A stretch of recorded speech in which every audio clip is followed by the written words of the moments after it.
Nanti kalimat ini diucapkan sebelum tidur setelah Anda berevaluasi diri. Kira-kira sampai dengan malam itu mau tidur, kebaikan apa yang sudah Anda kumpulkan, kesalahan apa yang sudah Anda kerjakan. Makanya nanti Nabi itu banyak beristighfar. Nabi aja istighfar 70 kali, kadang sampai 100 kali. Ya, takut kalau hal-hal yang dikerjakan selama hidup itu sampai mau tidur masih banyak kesalahan. Takut tidur membawa dosa, takut tidur membawa kesalahan dan belum dimaafkan oleh Allah Subhanahu wa taala.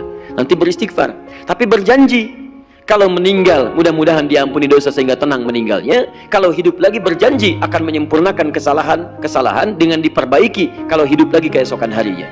Jadi seharusnya visi hidup itu sudah punya rencana. Jadi kalau saya hidup lagi, ya Allah, saya janji akan lebih baik daripada sebelum yang sekarang ini. Paham? Kalau saya meninggal, mudah-mudahan diterima amalan-amalan saya, diampuni dosa saya. Makanya ketika Anda dibangunkan lagi oleh Allah menjalani kehidupan, Anda ucapkan Alhamdulillah. Karena sebelumnya Anda mengatakan